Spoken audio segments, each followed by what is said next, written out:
In the vast expanse of the cosmos, where stars burn like eternal beacons and planets orbit in silent reverence, there existed a universal truth that had gone unchallenged for millennia. Humans were a joke, not the kind that prompted genuine laughter, but the dismissive kind that barely warranted acknowledgement. Primitive, they called us. Barely evolved apes playing with toys. They sneered from their magnificent starships and sprawling space stations. The Galactic Council, comprised of 12 advanced species who had mastered interstellar travel centuries, sometimes millennia, before Earth's first rocket broke atmosphere, had designated Sol System as a curiosity. A quarantined backwater where an amusing species of bipeds wasted their brief existence fighting over imaginary borders and worshipping long-dead gods. Admiral Voss of the Centauri Dominion summarized humanity best during the 897th Galactic Symposium. They still burn fossilized plant matter to power their vehicles. Need I say more? The chamber erupted in trilling laughter, mandibles clicking in amusement, tentacles writhing in what passed for mirth among the varied species. I remember that day well. I was there, not as a delegate, of course. Humans weren't deemed worthy of representation. I was merely a specimen brought to serve drinks and provide entertainment. My name is Lieutenant James Harper, formerly of Earth's Combined Defense Force, currently the only human with observer status in the Galactic Archives. The laughter stopped 3 standard cycles later. It began with the disappearance of Outpost Zenith 9, a mining colony on the far edge of Dominion space. Then Research Station Crawl B went dark. Then the luxury resort moon of Eridani Prime. One by one, outposts, stations, and eventually entire worlds fell silent. The Council deployed their fastest scout ships to investigate. None returned. They sent battle cruisers next. Same result. Until finally, appearing in orbit around Nexus Prime, the crown jewel of the Council's territory, was a fleet of ships unlike any the galaxy had seen. Sleek, obsidian vessels that seemed to drink in the surrounding starlight. No visible weapons, no recognizable propulsion systems, just silent sentinels appearing as if from nowhere. And emblazoned on each hull, the outline of Earth, encircled by a laurel wreath. Impossible, whispered High Chancellor Zorax as the fleet's transmission came through on all frequencies, in all languages. I stood behind him on the Council Chamber's observation deck, watching his 4 eyes widen in disbelief. The voice that echoed through the chamber was calm, measured, unnervingly human. This is Admiral Catherine Rice of the Earth Expeditionary Force. For generations, you've watched us from afar. You've studied us like insects. You've laughed at our struggles. You've bet on our extinction. The silence in the Council chamber was absolute as every delegate realized what had happened. Humanity hadn't been stumbling blindly through technological advancement. We'd been watching, learning, adapting. The quarantine they'd placed around our solar system hadn't imprisoned us. It had protected them. We could have come as friends. Admiral Rice continued, her voice echoing through the vast chamber as the Council members trembled. Instead, you chose to make us your entertainment. The massive view screen showed more human ships materializing around Council worlds. Thousands of them, then tens of thousands. No one was laughing now. And as the first volley of silent, invisible weapons began to tear through the Council's defensive grid like tissue paper, I realized that the galaxy was about to learn a lesson that Earth's history had taught us centuries ago. Those who are underestimated have the greatest capacity to surprise. I should explain how we got here, how humanity went from being the galaxy's punchline to its nightmare. It started 60 years ago with what we called the signal, a stray transmission intercepted by a university radio telescope in New Mexico. Not meant for us. A casual conversation between 2 alien vessels, complaining about patrol duty near the quarantined primitives. That's when we learned we weren't alone, and that we were being watched. Our world leaders did something unprecedented.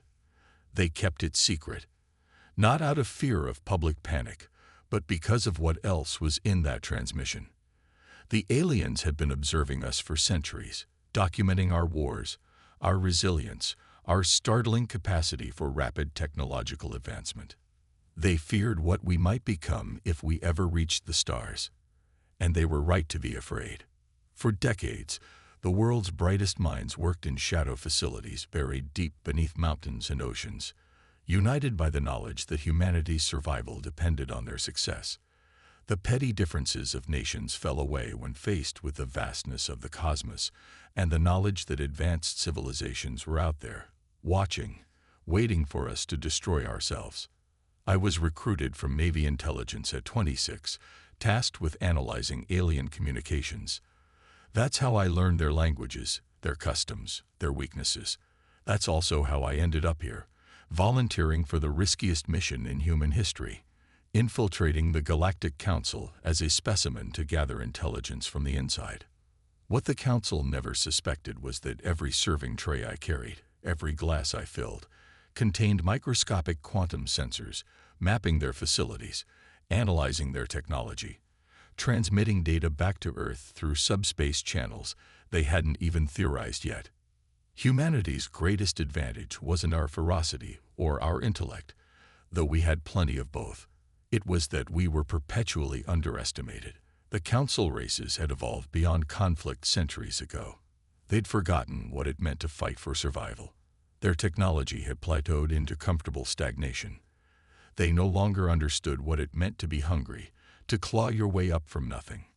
We did.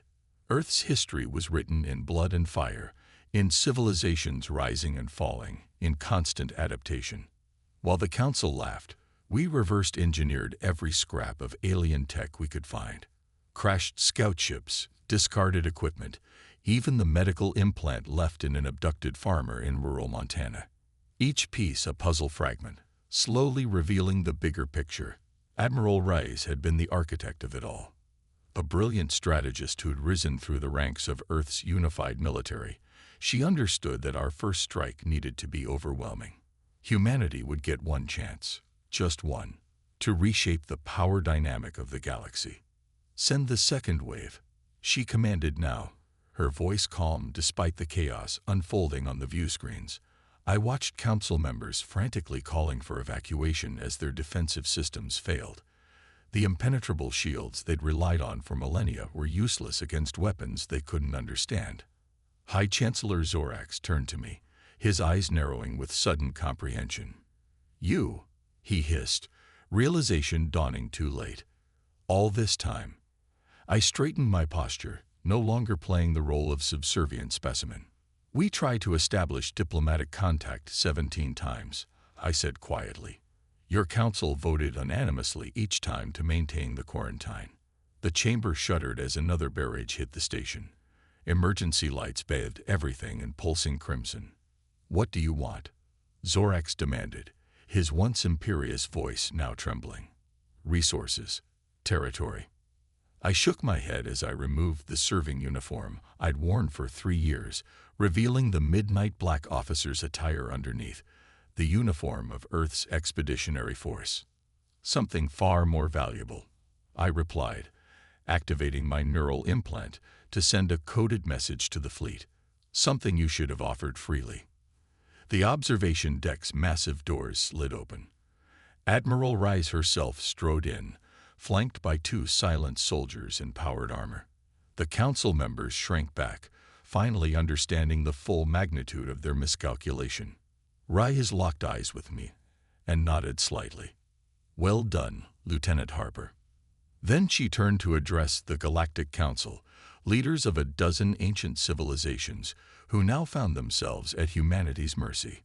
Her next words would determine the fate of countless worlds across the stars. And as she opened her mouth to speak, I realized this wasn't just humanity's revenge. It was our introduction. Respect, Admiral Rice said, her voice echoing through the Council chamber. The word hung in the air, simple yet profound. Several Council members exchanged confused glances, their compound eyes blinking rapidly or tentacles twisting in what I recognized as their version of bewilderment. Respect, High Chancellor Zorax repeated, his voice wavering between disbelief and desperate hope that humanity's demands might be so simple. For thousands of years, you've treated less advanced species as little more than entertainment or resources. Rise continued, pacing slowly around the circular table where the Galactic Council had once lounged comfortably while deciding the fates of entire civilizations. Humanity isn't the first species you've quarantined while betting on our extinction. We're just the first to break out.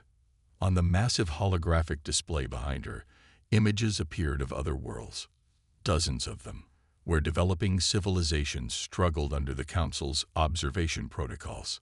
Some were barely in their industrial age, others had achieved limited spaceflight but remained confined to their home systems by Council decree.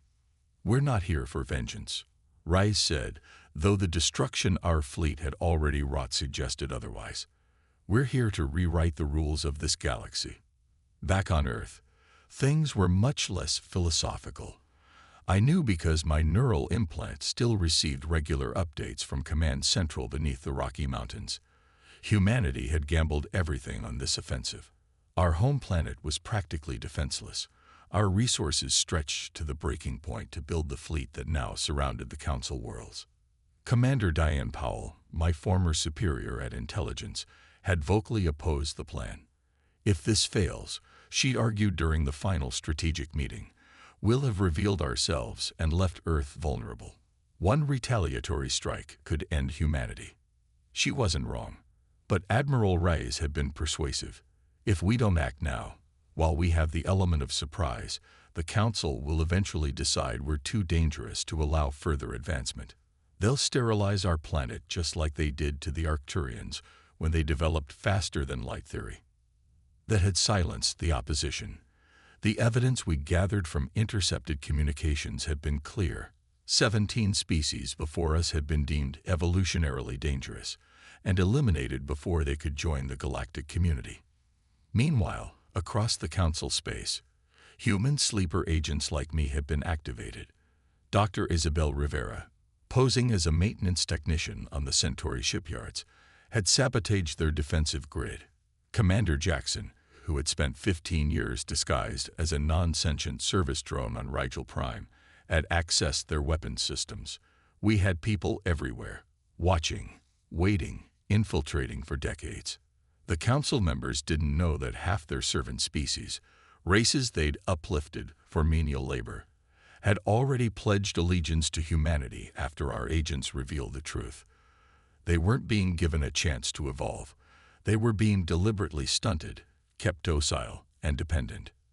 Your reign ends today, Rise told the Council, but the galaxy doesn't need to descend into chaos. We're offering you terms. One of the Council members, a crystalline entity from the Andromeda galaxy, shattered in what I recognized as their species' expression of extreme emotion. You primitives can't possibly understand the delicate balance we maintain.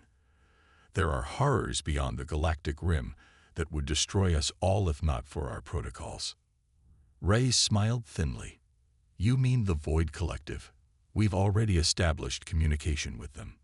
The chamber erupted in pandemonium. Even Zorax lost his composure, all four arms flailing in distress. Impossible. The void entities cannot be reasoned with. They consume all in their path. They consume those who refuse to communicate, Rise corrected. For millennia, you've been firing on their scout ships rather than attempting dialogue. We found their language patterns in your classified archives and deciphered them. Turns out, they're traitors, not invaders. I watched the Council's collective realization that humanity hadn't just outmaneuvered them militarily. We'd dismantled the very foundation of their galactic order. Their superiority, their control, their secrets, all of it now exposed. But victory was far from assured. My implant pinged with an urgent message from Earth. Council loyalists had discovered our base on Europa. Commander Powell was under attack, and 3 of our primary defense satellites had gone offline. A hidden Council fleet, previously unknown to our intelligence, had emerged from some kind of spatial fold near Neptune. Earth was vulnerable. Our perfect plan suddenly had a critical flaw. I glanced at Admiral Reyes, wondering if I should interrupt with this vital information, but the look in her eyes stopped me cold. She already knew. This wasn't an oversight. It was bait. "Your attack on Earth is precisely what we expected," she said to Zorax, whose surprised expression confirmed his involvement. "In fact, we counted on it." The holographic display shifted to show Neptune, where the Council's hidden fleet had just emerged, directly into the waiting arms of a second human armada twice the size of the one currently surrounding the Council worlds. "How?" Zorax whispered, his confidence finally shattered completely. Rise leaned forward, her voice dropping to a near whisper that somehow carried more weight than any shout. "Because while you watched us fight each other on Earth, you failed to notice what we were building in the shadows of our own system." The display zoomed out to reveal the true extent of humanity's preparations. Massive shipyards hidden in the Kuiper Belt, weapons platforms disguised as asteroids, mining operations beneath the surfaces of supposedly barren moons. But as the image continued to expand, something else appeared at the edge of the display, something massive approaching from beyond Pluto. Neither human nor Council in design. Its surface rippled like liquid darkness, stretching for thousands of kilometers. Rhea's confident expression faltered for just a moment as her gaze locked on this unexpected arrival. "Admiral," her neural link crackled with a voice I didn't recognize, "we're receiving a transmission from the Void Vessel. They're requesting to speak with the one they call the Unifier." Every eye in the chamber turned to Rhea's, whose face had gone pale. "What have you done?" Zorax whispered, real fear in his voice for the first time.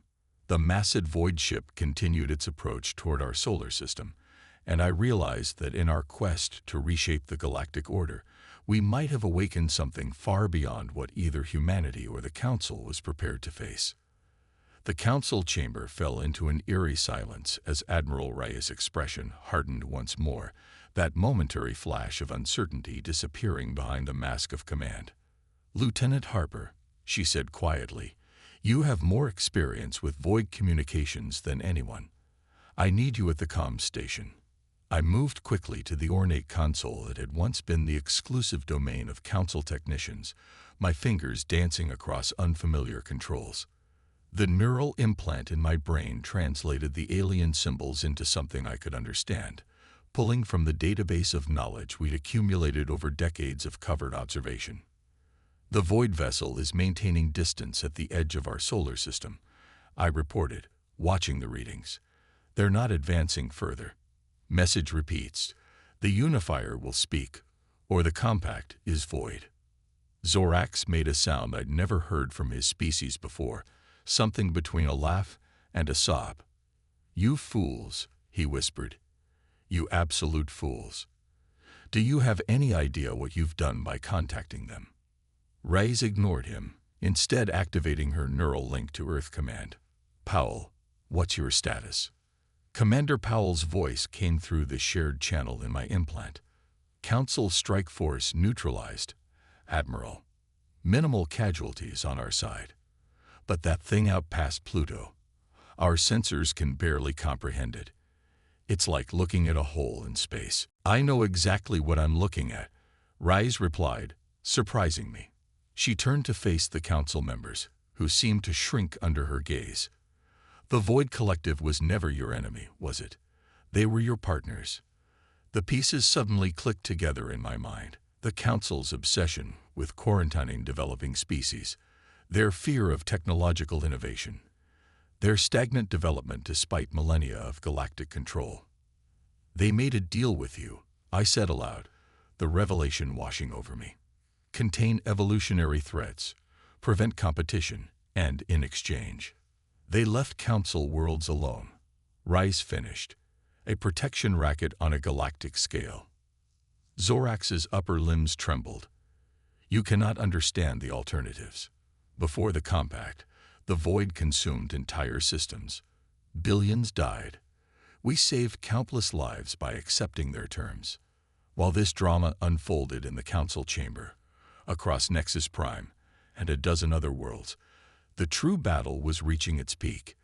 Our forces had secured control of most major Council installations, but resistance was stiffening as the initial shock wore off. The Council races might have grown soft, but their automated defense systems were still formidable. Commander Jackson's voice crackled through the neural link. "Admiral, we've secured the archives on Rigel Prime, but we're encountering heavy resistance at the Temporal Research Facility. They've activated some kind of chronometric weapon. Our ships in that sector are experiencing time dilation effects." Dr. Rivera reported in from the Centauri shipyards. "Admiral, the servant species are rising up as planned, but the Centauri have released biogenic counteragents. We have mass casualties among the Proxima laborers."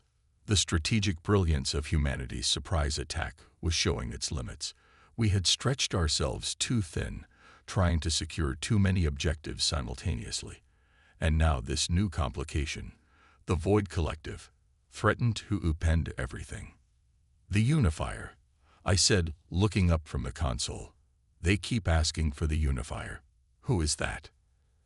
Admiral Rice stood perfectly still, her eyes fixed on the massive view screen showing the Void vessel hovering at the edge of our solar system. During our communications with them, they referred to humanity collectively as the Unifier. We assumed it was a translation error. It wasn't. Came a new voice from the chamber entrance. We all turned to see a figure I recognized immediately. General Howard, head of Earth's Special Projects Division. The man who had first intercepted the signal 60 years ago. Now in his 90s, he moved slowly into the chamber, supported by an exoskeleton frame. "The Void doesn't communicate with individuals," he explained, his voice raspy with age. "They recognize collective consciousnesses, species that have unified their purpose. When we sent our first message, signed by representatives of Earth's United Nations, they interpreted it as coming from a single entity, humanity as one mind." Horror dawned on Zorax's face. "You claim to speak for your entire species." "We did," General Howard confirmed. "Because at that moment, we were unified in purpose. And now the Void expects to speak with all of humanity at once," I realized. As a single consciousness. Admiral Raya's hand moved to the neural implant at her temple. "That's not possible. Our neural network connects our military forces, but not every human." "Not yet," General Howard said quietly. The temperature in the room seemed to drop. Rice turned to face her mentor, her expression hardening. "What are you saying, General?" Howard gestured, and the main view screen changed to show an installation on Earth's moon that I'd never seen before. A massive array of transmitters pointed toward our home planet. "Project Unity," he said simply. "A global neural network capable of temporarily connecting every human mind for collective decision-making. Developed for exactly this scenario." Admiral Rice took a step back, genuine shock breaking through her composure. "Without authorization, without consent, you'd override the free will of 8 billion people. To save our species." Howard replied, "Yes, the Void won't recognize individual humans. They'll only negotiate with the Unifier, humanity speaking as one voice. Without that, they'll consider our approach an act of aggression." The debate that might have followed was cut short as my console erupted with alerts. "Multiple Void vessels detected," I reported, my throat dry with fear. "Emerging throughout Council space and in Earth orbit." The view screen showed new readings. Massive Void ships materializing around every major world in the galaxy. One hovered directly over Earth, casting a shadow across the northern hemisphere. "They've grown impatient," General Howard said. "We have to make a choice. Admiral, activate Project Unity or face whatever judgment the Void delivers." Raya's face was ashen as she processed the impossible decision before her. Save humanity by stripping humans of their autonomy, even temporarily, or stay true to our principles and potentially face extinction. In that moment, the Council members watched in silence, perhaps recognizing that the species they had mocked for centuries now held the fate of the galaxy in their hands. "There's another option," I said suddenly, an idea forming. The neural implants. Council members have them too. That's how they communicate as a unified council despite their biological differences. I turned to Zorax. You could speak to the void. Tell them the truth. That humanity rejected your offer of joining the compact. That we chose a different path. Zorax's 4 eyes blinked in sequence. Why would I help you? You've destroyed our power, turned our servant species against us. Because, Admiral Rice said, understanding dawning, if the void believes we're threatening their arrangement with you, they'll eliminate us. And if we activate Project Unity in response, we become something else entirely, exactly what you feared all along. Either way, the galaxy loses. The massive void ship above Earth began to emit a strange, pulsing energy that our sensors couldn't identify. Whatever it was planning, we were running out of time. Rice turned to face both General Howard and High Chancellor Zorax, the representatives of humanity's past and the galaxy's future, and I realized that whatever decision she made in the next few moments would change the course of history forever. There's a third option, she said softly, removing her neural implant and placing it on the council table. One that neither of you considered. The void ship's energy readings spiked dangerously. What are you doing? I asked, panic rising in my voice. Admiral Rice looked at me with unexpected calm. What humans have always done best, Lieutenant. Adapting. She pressed her palm to a hidden panel on her uniform, and a new signal began broadcasting from our fleet. One I didn't recognize, one that made the void vessels pause their advance. Whatever gambit Admiral Rice was attempting, it was our final play in a game where the stakes couldn't be higher. And as the signal continued to pulse outward, I wondered if we'd finally overreached, if humanity's boldness, the very quality that had brought us this far, would be our undoing. The signal Admiral Rice sent wasn't meant for the void ships at all. It was meant for the servant species across council space, the ones we'd already been in contact with for years. In that moment, billions of beings, from the methane-breathing Proxima laborers to the silicon-based maintenance drones of Rigel, activated their own hidden implants, joining a network entirely separate from both the councils and our militaries. We are neither the unifier nor the council, Admiral Rice announced, her voice somehow amplified and joined by countless others speaking in perfect unison. We are the free collective, and we reject the false choice between domination and submission. The void vessels paused, their strange energy fields fluctuating in patterns that suggested confusion, if such entities could feel confusion. You didn't see this coming, did you? I asked Zorax, who stood transfixed by the sight on the view screen. While your council was busy dismissing humans as primitives, we were building alliances with every species you'd subjugated. Impossible, Zorax whispered. The servant species aren't capable of independent thought, of technological innovation. General Howard interrupted, a wry smile crossing his weathered face. That's what you believed about humans too. On the view screen, the enormous void ship above Earth began to change shape, its liquid dark surface rippling as it reconfigured itself from a threatening presence to something more neutral. A communication pattern pulsed from its surface, complex, alien, but no longer hostile. They're responding, I reported from the console, my implant translating the basics. They recognized the free collective as a new type of entity, neither singular nor fragmented. Admiral Rice nodded, the tension in her shoulders easing slightly. Unity doesn't have to mean uniformity. The void couldn't understand that until now. Over the next few hours, a new kind of negotiation unfolded, one unlike anything the galaxy had seen before. The Void Collective, a free alliance of former servant species, the remnants of the Council, and humanity, all finding a path forward that didn't require subjugation or extinction. 1 year later, I stood with Admiral Rice on the observation deck of Earth's first official embassy to the Galactic community, a massive space station at the neutral coordinates where our solar system's edge met the wider cosmos. The Council delegates are still complaining about their reduced status. I mentioned, watching ships from 24 species dock at the station. They're not used to being just one voice among many. Reyes smiled, the lines around her eyes deeper now after a year of endless diplomatic work. They'll adapt. Everyone does, eventually. And the void? Do we trust them? Trust is earned, she replied, watching as a small void ship approached the diplomatic docking bay. But they're keeping their part of the new arrangement. No more protection rackets, no more suppression of developing species. In return, we all agreed to certain technological safeguards. Commander Powell joined us, having recently been promoted to head of Earth's diplomatic security. General Howard's Project Unity was dismantled yesterday, she reported. The parts salvaged for the new communication array. Good, Rice said firmly.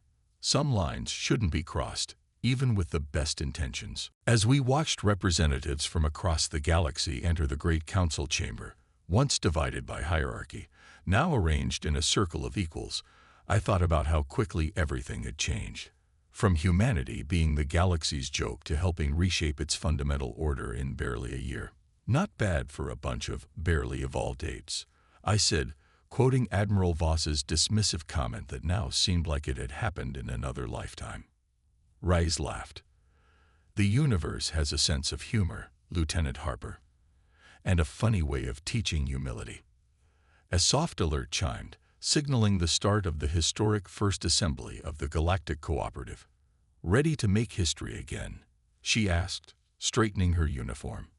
I nodded, thinking of all the species out there still developing, still struggling toward the stars, who would now have a fair chance to join this new galactic order someday. That's what humans do best, I replied.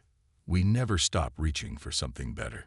As we entered the chamber, representatives from 100 worlds fell silent, watching the species that had dared to challenge the natural order, and in doing so, created something new. No one was laughing at humanity now, but for the first time in the galaxy's long history, many were smiling alongside us.